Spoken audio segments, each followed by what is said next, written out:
bien, je suis contente de cette occasion de me retrouver à Brantôme. Ah oui. Où je viens depuis pas mal d'années, avant même les rencontres.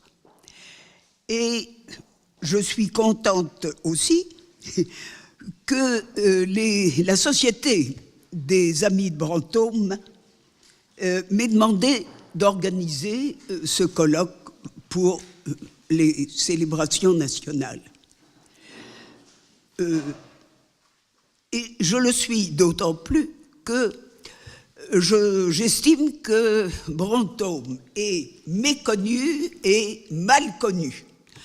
Et c'est pourquoi je me réjouis d'un colloque où il y aura relativement peu sur les dames galantes et où on traitera beaucoup plus ce qui intéressait réellement Brantôme, plus que les dames, c'est tout ce qui concerne la guerre, la vie des grands capitaines, les 2/3 de l'œuvre, en particulier discours sur les duels, les rodomontades espagnoles, tout ça est généralement peu connu, pour ne pas dire inconnu. Alors, il y a des œuvres de Brantôme, 10 volumes, in quarto, plus un volume d'un index, et je crois qu'en général, on l'ignore tout à fait. Alors, on le nomme abbé de Brantôme. Il n'a jamais appartenu à l'Église. Il a été très jeune pourvu d'une abbaye en commande. Au XVIe siècle, ce privilège d'être non pas abbé ecclésiastique, mais simplement de toucher les revenus d'une abbaye, était octroyé même à des laïcs, quelquefois à des femmes. Je crois que c'est une chose à préciser. Lui-même parlait de mes abbés comme de gens tout de même un peu inférieurs, et il ne s'est jamais qualifié d'abbé, mais de seigneur de Brantôme, et il songea plusieurs fois au mariage. De ces 2 livres consacrés aux dames, le premier traite des dames illustres, des reines en particulier, et les seconds des galantes, et ce sont très souvent les mêmes. Ainsi les a baptisés, non pas Brantôme lui-même, mais leur premier éditeur, le Hollandais Jean Saint-Bix, qui les a fait paraître à Leyde en 1665-66, et donc au XVIIe siècle. Or, galante au XVIIe siècle, ça ne signifie pas du tout le sens qu'on lui donne à présent, mais je vous cite, le littré signifie qu'il y a des procédés de bonne compagnie, de l'urbanité, de belle humeur. D'où l'image qu'on se fait aujourd'hui de Brantôme, c'est-à-dire celle d'un abbé doublé d'un écrivain licencieux. Non, Brantôme est un gentilhomme, il descend du côté paternel d'une ancienne famille du Périgord, une des plus antiques de France, déclare Brantôme, qui est extrêmement fier de son lignage. Il retrouve trace des Bourdeilles depuis Charlemagne, qui aurait eu parmi ses paladins un Angelin de Bourdeilles mort à Roncevaux.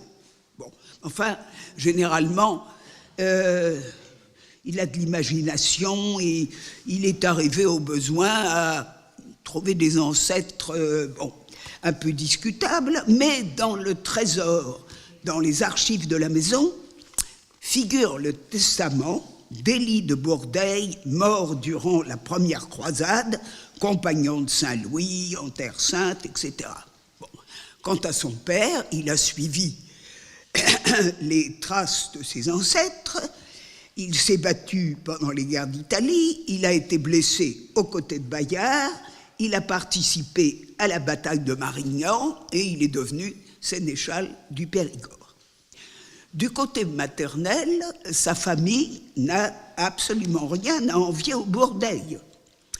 André de Vivonne, son grand-père, baron de la Châtaigneraie, a été le gouverneur du futur François Ier, chambellan du roi et sénéchal de Vivonne.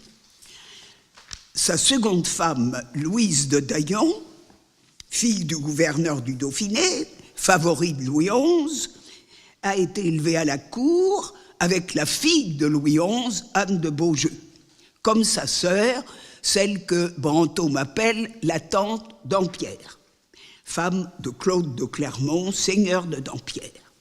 Sa fille Anne, l'épouse de François II de Bourdeil, le père de notre Brantôme, rejoindra sa mère à la cour de Navarre après son veuvage avec le jeune Pierre de Bourdeil, et il a 7 ans à la mort de son père. Il est le 3e des 4 fils de François. Louise est dame d'honneur de la reine Marguerite, Marguerite d'Angoulême, pas celle que Dumas a appelée la reine Margot, et ce dont il est le plus fier, c'est que cette grand-mère a été l'amie, la conseillère, la confidente de la reine Marguerite, et c'est elle qui tenait l'écritoire, et ça il en est très fier, quand elle écrivait ce qu'il appelle les nouvelles de la reine de Navarre, c'est-à-dire l'Heptaméron.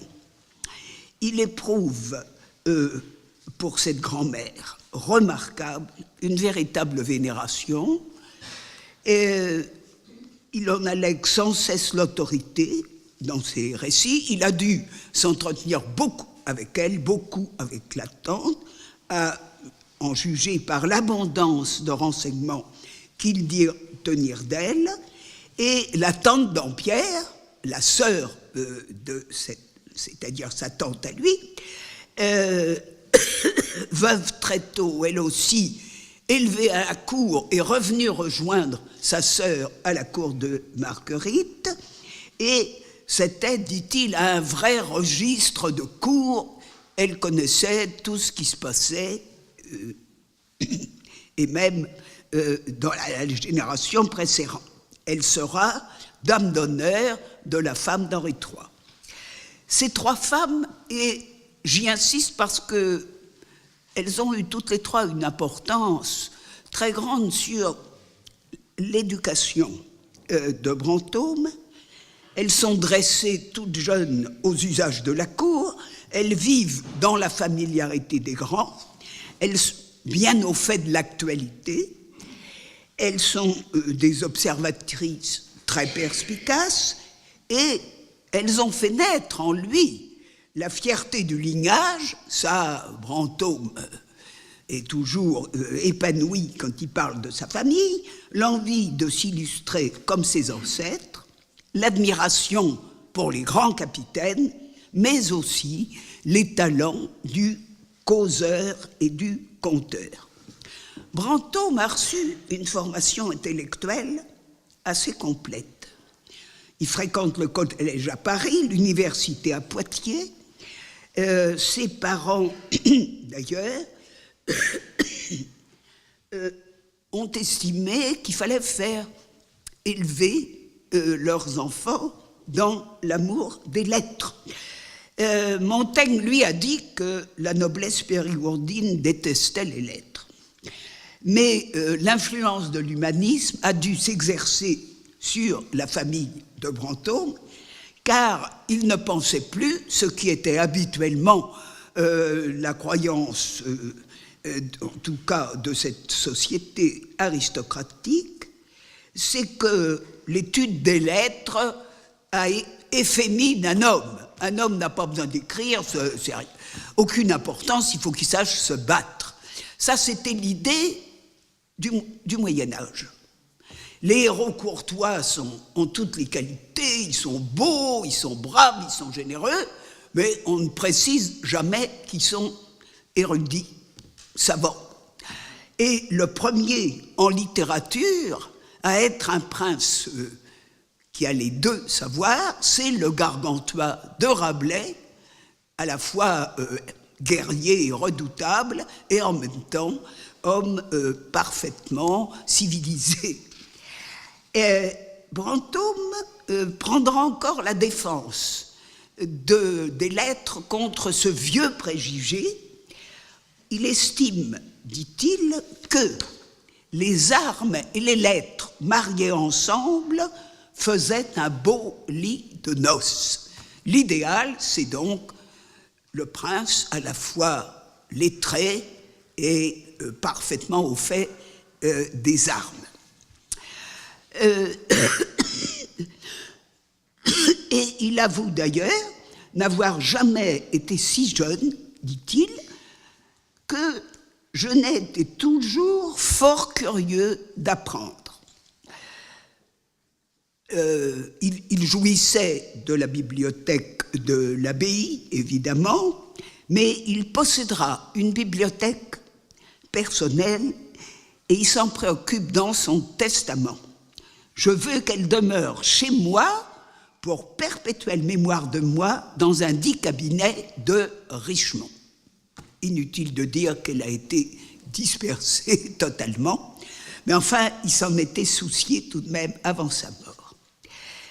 Son frère, le capitaine Bourdeille, il était le troisième, son frère est tué au siège de Médin, et le roi Henri II, en témoignage de gratitude, octroie au jeune homme de 17 ans l'abbaye de Brantôme. Abbé commandantaire, il en prendra le nom, on l'appellera le sieur de Brantôme, et il sera encore pourvu de 3 autres bénéfices.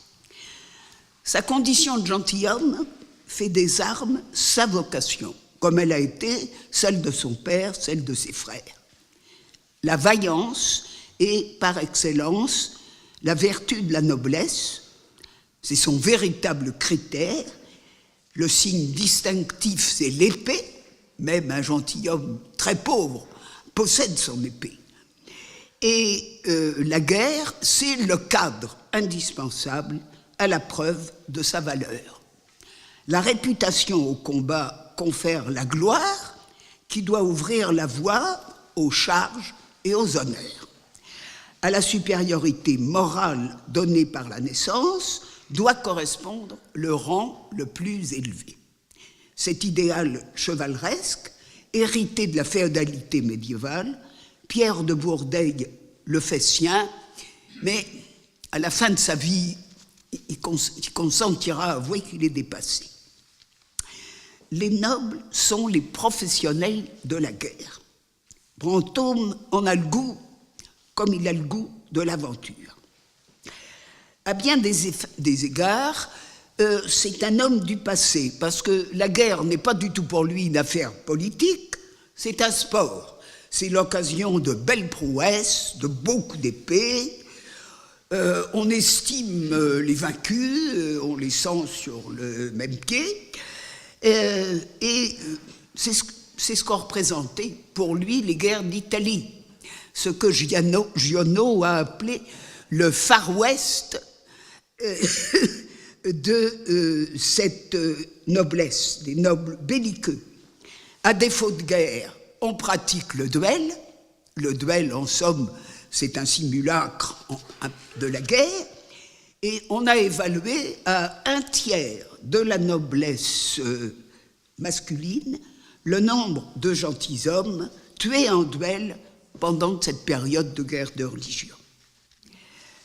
Ils ne peuvent pas faire autre chose, ils n'ont pas d'autre rôle dans la société. Il est déshonorant, n'est-ce pas, d'avoir un métier, même un métier manuel, et Brantôme s'en prendra tout à fait aux nobles qui consentent, par exemple, à être des juristes. Il trouve ça indigne d'un noble. Alors, Dans les entr'actes de paix, l'homme de guerre devient homme de cour. Pour un gentilhomme comme lui, l'armée et la cour, que Montluc appelle feu et soleil, étaient les seuls milieux où il pouvait donner pleinement sa mesure et faire carrière. Milieux étroitement liés et même complémentaires. Au retour de quelques expéditions militaires, la cour offre évidemment le repos du guerrier attendu et d'ailleurs, selon Brantôme, rien ne devait animer un homme de guerre plus que la cour et les dames. Bon, ça, c'est la tradition courtoise. C'est pour elle qu'il fait profession d'honneur, de valeur. Et ça n'empêche pas les gentilshommes de se battre bravement, de recevoir des coups et d'en donner. Et c'est d'ailleurs la cour qui consacre la réputation du guerrier. Parce que être brave, si personne ne le sait, ça ne sert à rien. Mais il faut qu'on vous voie. Et la cour, eh bien, elle aide à la réputation. Brantôme, dit-il, qu'il avait vu de braves capitaines avoir fait le diable à la guerre, mais s'ils viennent à la cour, à moins d'être avancés et poussés par quelques courtisans, ce n'est rien d'eux. Né sous François Ier, mort sous Louis XIII, Brantôme appartient à une génération qui a connu 30 ans de guerre permanente, civile ou religieuse. Et pendant la première partie de sa vie, il va faire comme on fait dans la famille. C'est-à-dire qu'il a été homme d'épée, voyageur, soldat, en quête d'aventure. Il a guerroyé, il a ferraillé pendant 10 ans, sans parvenir vraiment à s'illustrer.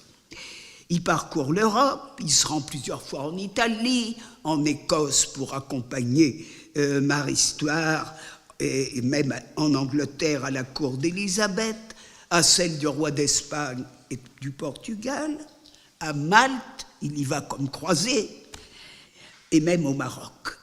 Il a approché les hommes les plus prestigieux comme hommes de guerre, Montluc, l'Église, Henri de Navarre, le futur Henri IV. Il a assisté à nombreuses duels, il a fait la guerre en France, et catholique d'ailleurs, il a pour ami le gendre de Coligny, Téligny, et Lanoute ou de Huguenot. Il n'a pas opté pour le protestantisme, mais il est bien avec les chefs protestants. Entre parenthèses, c'est ce qui a sauvé l'abbaye de Brantôme, parce qu'il savait s'entendre avec eux. Mais du moment que c'était des soldats, et des soldats braves, pour lui, alors là, il y a une espèce d'internationalisme du courage, qu'il soit turc, arabe, français, catholique, protestant.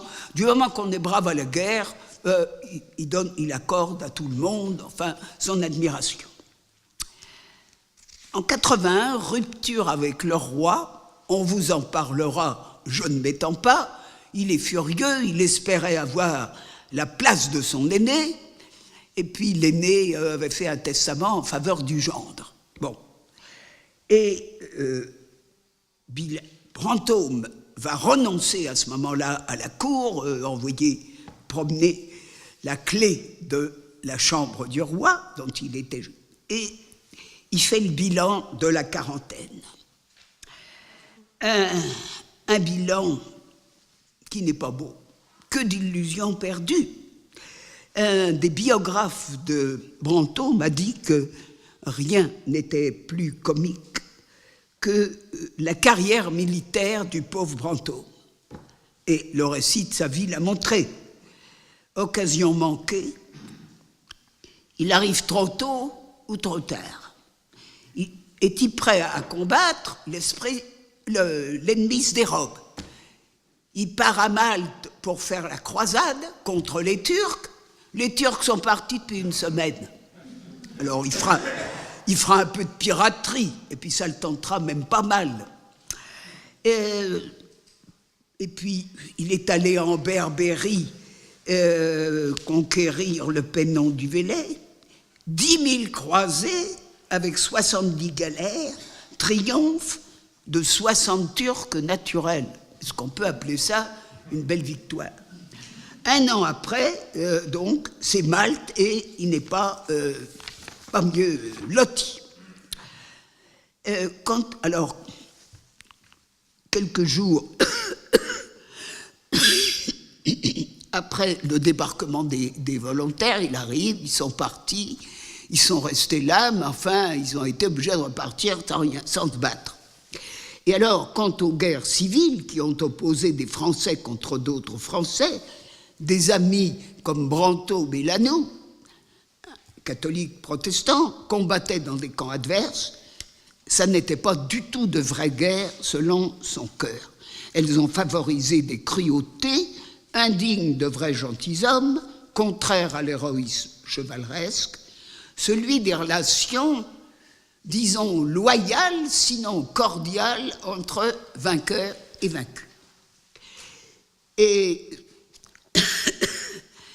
il a guerroyé dans presque tous les pays d'Europe et même en Afrique, et il ne s'est jamais illustré. Bon, l'homme de cour a-t-il eu plus de chance? Non. De même qu'il avait sans résultat approché de grands capitaines, il a côtoyé tous les puissants de ce monde, beaucoup de rois, beaucoup de reines, et eh bien, il n'a rien gagné. Et la mort de François d'Alençon, le frère du roi, sonne le glas de ses ambitions, de ses espoirs. François d'Alençon lui avait proposé d'être à lui après sa disgrâce. Sans sa mort, dit-il, je l'eusse suivi. Henri III n'avait pas d'enfant, ça a été le drame. Mais Henri IV, son héritier, était protestant. Henri IV se méfiait de sa mère, Catherine de Médicis, et détestait sa femme, qui était Marguerite. Lui, Brantôme, a été l'ami et l'admirateur des deux. Alors Henri IV n'allait pas s'entendre bien avec lui. Je rappelle que la reine Marguerite lui a dédicacé ses mémoires à elle, et toute l'œuvre de Brantôme, à l'exception du livre des Dames, dédié à François d'Alençon, tout est dédié à la reine Marguerite. Bon courtisan, il n'était pas manœuvrier comme D'Épernon, il n'avait pas le goût de l'intrigue et son tempérament excessif, violent, emporté, lui a fait commettre des maladresses. Et il se désole, jamais la bonne fortune ne m'a montré son bon visage, sinon par apparence et beau semblant, d'être estimé galant homme de bien et d'honneur, mais de moyens et de garde, point. Alors là, il va envisager de se retirer en Périgord et il va avoir le sentiment qui peut paraître bizarre à un homme moderne, mais qu'il était tout à fait pour un homme du Moyen-Âge. Selon le code chevaleresque, le suzerain, le roi, lui a manqué à sa parole. Il avait promis de le nommer à la place du frère, il ne l'a pas fait. Et du moment qu'il a manqué à sa parole, son vassal est délié de toute fidélité. Et alors, comme un condottière, il va aller s'engager ailleurs pour gagner de la gloire. L'attachement au suzerain compte encore dans la noblesse beaucoup plus que l'attachement à la patrie. Mais il faut remarquer que Brantôme va évoluer quand, bien après, à la fin de sa vie, il reverra ce qu'il a écrit dans son manuscrit sur ce désir de tout liquider et de passer en Espagne. Il a tout biffé pour que ça ne soit pas lisible. Et il a dit, si j'avais fait ça, j'aurais fait du mal à ma patrie. C'est-à-dire qu'il y a au fond un changement de mentalité chez Brantôme. Et il faut le remarquer continuellement, il y a à la fois l'héritier des traditions médiévales et l'homme qui tout de même a eu pour influence aussi l'humanisme d'Erasme.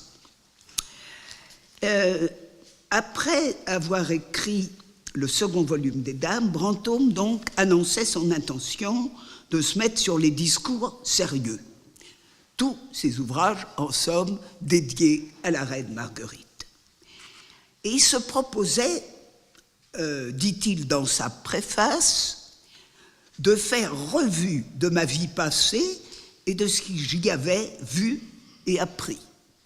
Et contrairement à ce que laisse prévoir cette affirmation, il n'a pas écrit une autobiographie, il n'a pas du tout fait le récit de sa vie, et il déclare à plusieurs reprises que la bienséance interdit de parler de soi. S'il a croisé au cours de son existence des gens de toutes sortes, il ne manifeste d'intérêt que pour la noblesse et les milieux militaires. N'est-ce pas ? Toutes ces œuvres l'ont prouvé, c'est l'activité de soldat, c'est la guerre qui fait le fondement de son œuvre. Discours sur les colonels de l'infanterie, discours sur les duels, discours sur les rodomontades et les jurements espagnols. L'Espagne était le pays qui avait la plus belle armée. Il était bien payé, alors ça comptait. Et les deux livres consacrés aux dames galantes et aux dames illustres constituent une très faible partie des œuvres de Brantôme. Des œuvres qu'on n'a pas rééditées depuis longtemps. Et encore une fois, on n'a pas prêté beaucoup d'intérêt à cette partie de l'œuvre qui méritait tout de même d'être étudiée. Vous voyez pourquoi j'ai intitulé ce colloque « Homme de guerre, homme de cour », les deux étant complémentaires. Alors, il ne parle, à vrai dire, que de la noblesse. Pourquoi ? Eh bien, la société contemporaine ne lui inspire que du mépris. Mépris qu'il n'a pas caché. Le peuple, n'en parlons pas, un homme comme Montaigne aura de la pitié pour les paysans, admirera leur résignation, Brantôme pas du tout. Bon, il y a beaucoup de victimes, c'était les plus malheureux, victimes des guerres, victimes des épidémies, il les range au nombre des pertes matérielles obligées. Bon. Et puis il se méfie des séditions civiles. Hein. Il a peur des serruriers, des cordeurs, des cordonniers qui ont quelquefois manifesté une certaine révolte. Mais il méprise les bourgeois.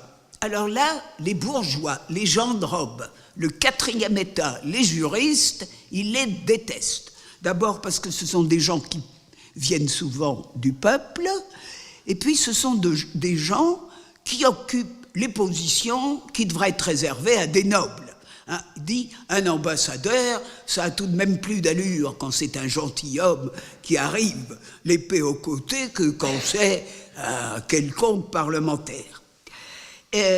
L'épée, donc, convient mieux, donne plus d'ascendant, plus de prestige, et il dit, par-dessus le marché, ce sont presque toujours des roturiers anoblis, et alors là, attention, vous allez voir l'allusion.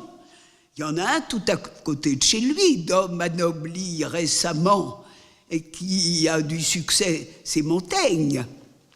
Ils habitent à 60 kilomètres.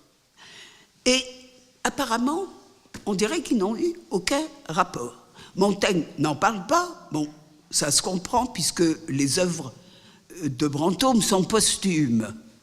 Mais tout de même, rien. Et Brantôme, lui, n'a pas caché que tout de même un homme comme ça, hein, qui n'est même pas un noble, qui est un noble tout à fait récent, à qui on a donné la croix Saint-Michel. Alors là, on aurait dû la lui donner à lui tout de même avant, et il le renvoie faire ses essais. Et là, il doit être aussi assez jaloux du succès des essais. Et alors, il y a des gens qui détestent encore plus. Ce sont les gens d'église. Alors, ceux-là, ils en prennent pour leur grade. Franche antipathie. D'abord, les gens d'église, ce sont la plupart des gens, des roturiers qui ont fait des études. Bon. D'autre part, ils dénoncent. Alors là, les moines, il y a une vieille tradition qui remonte au Moyen-Âge. Les moines sont paillards, goinfres, paresseux, enfin, etc. Et ils vivent, en somme, sur la société.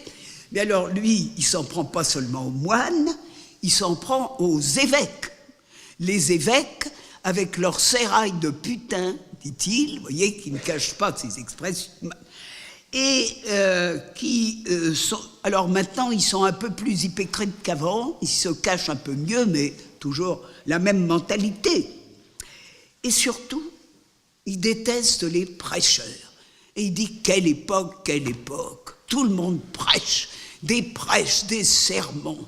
Et tout ça pour se faire valoir, à quoi ça sert? Il dit, les sermons, c'est bon pour les cannibales, pour ceux qu'on veut convaincre au catholicisme, mais enfin quoi, des bons Français, pas la peine de les ennuyer avec des prédications pareilles et tellement longues.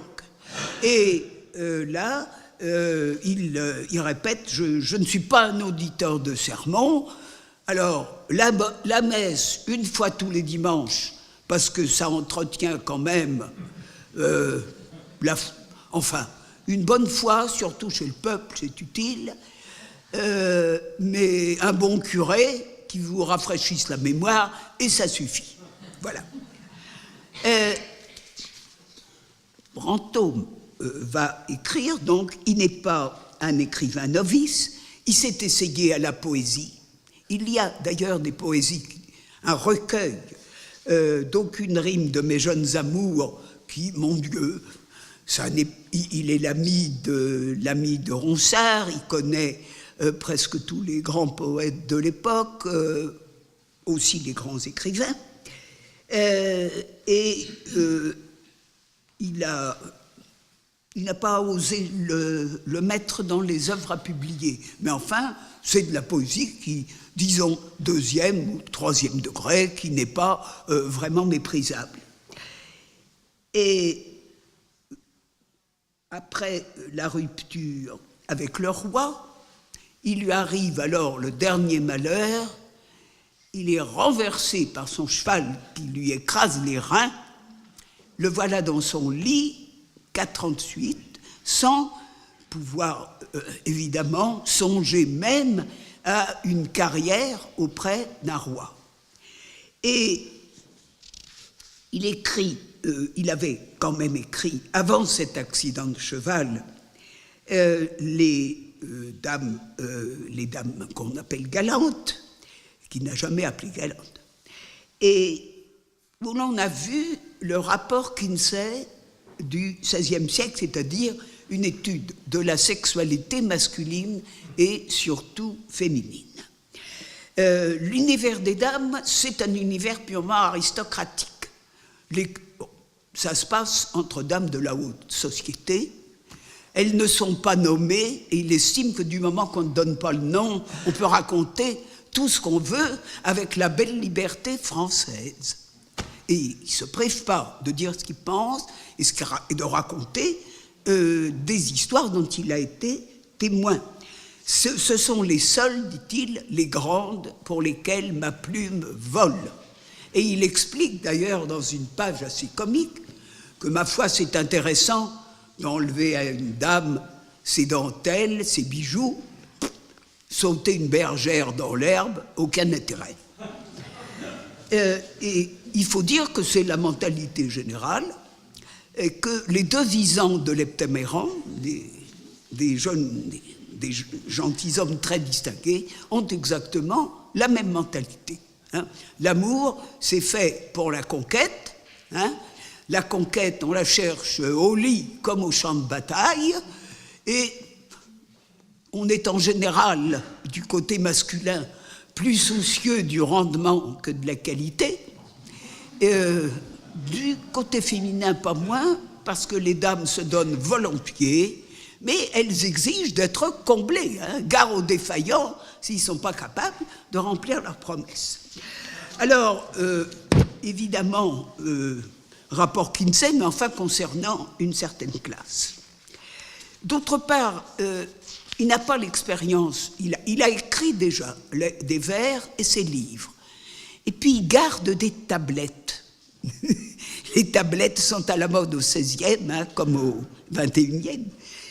C'est-à-dire qu'il a gardé toute sa vie en mettant de côté les anecdotes piquantes, les rencontres avec des gens qui lui ont paru intéressants. Enfin, tout ça, il a gardé et note. Tout ce qui pouvait satisfaire sa curiosité.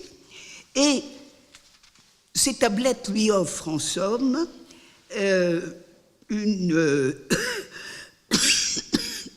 plus encore que par son expérience personnelle, une instruction qui vient d'autrui, soit la conversation, soit la mémoire. Et il invoque continuellement le témoignage de sa grand-mère qui avait eu des relations avec des tas de puissants de l'époque. Alors, il n'a pas eu le temps de beaucoup lire pendant sa carrière. Là, il va lire beaucoup. Je passe, et je passe sur tout ce qu'il a pu lire, et il va commencer à dicter à Mathot, non pas des mémoires qui le concernent personnellement, mais ce qui concerne la vie des autres. Mais il y a quelque chose tout de même qui est assez apparent, c'est que Brantôme ne se laisse jamais oublier. Alors, quand on fait sa biographie, c'est très difficile, parce qu'il faut aller piquer derrière les vies des gens qu'il a racontés des détails sur sa propre vie. Mais à aucun moment, il n'écrit sa vie. L'œuvre de Brantôme est une œuvre d'histoire, mais ce n'est évidemment pas un historien. À l'époque de Brantôme, l'histoire, ça consistait à écrire la génération des grands chefs.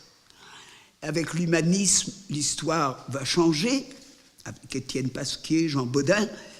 Ce qu'on attend d'un historien, c'est la lucidité, l'impartialité. Ce ne sont sûrement pas les qualités de Brantôme.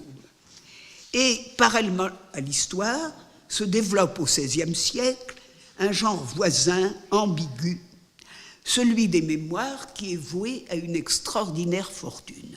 Ce sont généralement des gens, des hommes d'épée, je parle des mémoires d'épée, qui se sont battus, qui ont été envoyés en exil, qui n'ont pas été compris, enfin bon, et qui donnent, au fond, de leur vie, une espèce d'exemple aussi, et les mémoires d'épée s'apparentent aux histoires que lui, Montaigne, estime être les seules bonnes, celles qui ont été écrites par ceux-mêmes qui commandaient aux affaires ou qui étaient participants à les conduire. Il est bien évident que Brantôme ne pouvait pas en faire autant. Il raconte ce qu'il a fait, il raconte à la rigueur, il est mémorialiste quand il décrit ce à quoi il a assisté dans son pays. Mais la plupart du temps, non. Plaidoyer, justification, revanche des échecs, excuse au regard des hommes d'action, les mémoires sont une littérature de compensation. Celui qui veut se venger en somme de la vie qui ne lui a pas donné ce qu'il voulait. Mais Brantôme, évidemment, n'avait pas du tout un pareil souci. Sa carrière de combattant est modeste et il n'a pas été mêlé de près à la conduite des opérations. Il n'a pas ni à se justifier ni à se disculper, et il s'est mis à écrire, il l'a bien avoué, à la fois pour tromper l'ennui et pour oublier sa maladie, pour revivre en esprit sa vie à la cour, paradis du monde. Observateur, il a été essentiellement un témoin, souvent oculaire, ce qu'il disposait tout naturellement à la vocation de chroniqueur. Mais témoin des grands, il ne s'est pas résigné tout de même au simple rôle de greffier de l'histoire, parce qu'il ne laisse jamais oublier sa présence à ses côtés. À leur côté, pardon, il raconte toujours « Ah, je les ai vus faire ci ou ça, et moi j'étais comme ci, et moi j'étais comme ça ». Alors, je crois que ces ouvrages fournissent de très vivants témoignages sur la mentalité d'une époque où la violence des mœurs s'allie au raffinement de l'esprit, et il a fait revivre la société aristocratique où il a vécu, et celle de ses pairs. Il présente en récit, en anecdote, l'une des plus vastes galeries connues de portraits d'hommes et de femmes. Représentant typique d'une noblesse fière de son lignage, attaché à ses préjugés, à l'idéal chevaleresque, Brantôme est en même temps un homme de la Renaissance, avec un esprit ouvert et tolérant. Il admettrait parfaitement qu'une femme soit reine et succède à un roi. Et il n'y en a pas eu beaucoup de son avis en France. Mais en fait, à la fin de sa vie, il va compter sur sa carrière d'écrivain pour sauver sa renommée. Il empilera soigneusement toutes ses œuvres. Il fera très attention à essayer de transmettre, en somme, ce qu'il a voulu transmettre de la vie du temps. Donc, ce n'est pas l'un des moindres attraits de ses œuvres de nous livrer, parce qu'il est violent, ses convictions, ses haines, ses désillusions, ses enthousiasmes, et de faire apparaître au fil des pages la physionomie du seigneur de Brantôme, qui ne se laisse pas oublier, souvent insaisissable en ses contradictions. Je vous remercie.